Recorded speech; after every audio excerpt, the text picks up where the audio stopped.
Hej, Niels Olsson fra Saxis virksomhedsbørs her. Jeg havde lige et lille råd, som jeg gerne ville dele. For vi har arbejdet det sidste halve år i Saxis med at løse et af de problemer, som man tit har i e-handel eller online iværksætteri. Og det er, at du jo ikke har kunder, som fysisk kommer ind i din butik, og som du derfor kan snakke med på samme måde, eller ligesom se på, mens de agerer i din butik, se hvordan går de rundt, hvordan kigger de på dine varer, hvad er de i tvivl om. De kan ikke sådan lige så nemt i hvert fald bare lige komme hen og spørge. Du har ikke ekspedienter, der sådan kommer hen og siger, hvad kan jeg hjælpe dig med? Der kan du selvfølgelig have sådan en lille chatvindue, der kommer op eller noget. Men der er en udfordring i at forstå dine kunders adfærd på hjemmesiden, og det bruger man jo ekstremt meget energi på at sætte event tracking op og alt muligt andet, så man kan finde ud af, hvorfor er det folk de gør, som de gør, og hvad synes de om de forskellige sider, og hvad er folk i tvivl om osv. Vi har fundet et tool, som vi synes løser det her sindssygt godt, og det hedder Hotjar, og der er bestemt tool i Hotjar. Hotjar kan en masse forskellige ting til tracking, men et af de tools, som det har, det hedder Polls, og det er sådan en lille boks, som dukker op nede i bunden af hjemmesiden, hvis du er inde på en eller anden bestemt side, og som spørger brugeren, stiller et spørgsmål, og så kan brugeren skrive et svar. Og det vi bruger det til, det er på stort set alle vores sider, stiller vi nogle spørgsmål til brugeren, og det spørgsmål vi stiller er afhængig af, hvilken side det er, de er inde på. For eksempel på vores forside, det er den side, der har allermest trafik, det er der, hvor folk kommer ind, og så bliver trafikken ligesom fordelt, så klikker de sig ind på et eller andet på vores hjemmeside. Der spørger vi folk om, hvad er formålet med dit besøg på Saxis virksomhedsbørs i dag. Og så kan folk skrive et svar, og så kan vi dele dem op i kategorier og sige, så mange kommer ind til os for rent faktisk at købe en virksomhed, så mange kommer ind til os for rent faktisk at sælge en virksomhed, så mange er bare nysgerrige og browser lidt rundt. Og så kan vi ligesom se, hvad er ligesom hovedformålet med folks besøg på vores hjemmeside. Så hvad er det, de fleste mennesker bruger Saxis virksomhedsbørs til? Og hvad er det så, vi skal vise dem, når de kommer ind på forsiden? Hvor er det, vi skal føre dem hen? Hvordan kan vi hjælpe dem bedre til at finde de ting, de leder efter? En anden ting er på vores salgsannoncer.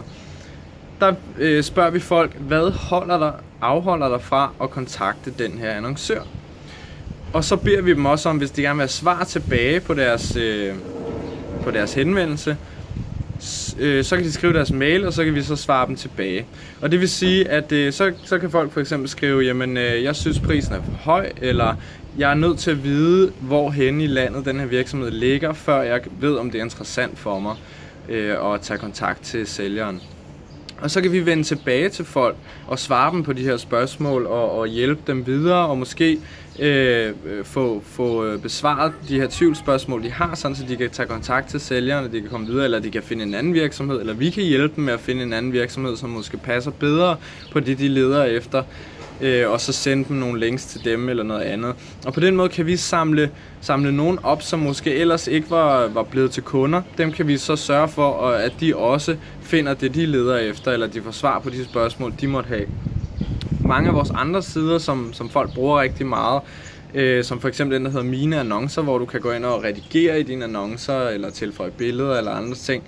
Der spørger vi dem, hvordan kan vi gøre den her side bedre? Og der har vi allerede fået rigtig mange konstruktive forslag til, hvad folk de godt kunne tænke sig at kunne på den her side, eller hvad de er i tvivl om, når de er derinde, eller hvad de ikke forstår ved den her side. Og så kan vi også svare folk tilbage der og tage dialogen op med dem og få deres feedback og deres ligesom hjælp til, hvordan gør vi den her side bedre.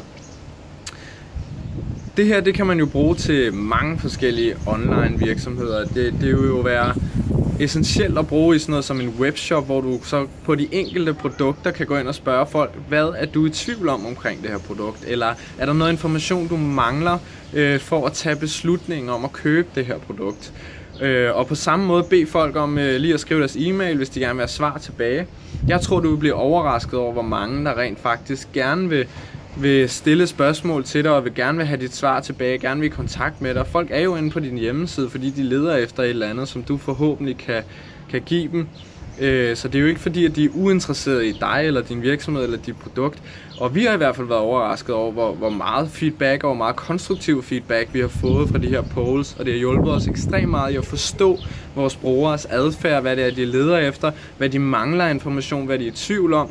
Og det er jo lige præcis det, der er essentielt for at kunne gøre din forretning mere brugervenlig og optimere den i forhold til at give folk den oplevelse, som de gerne skulle have, når de kommer ind på din hjemmeside.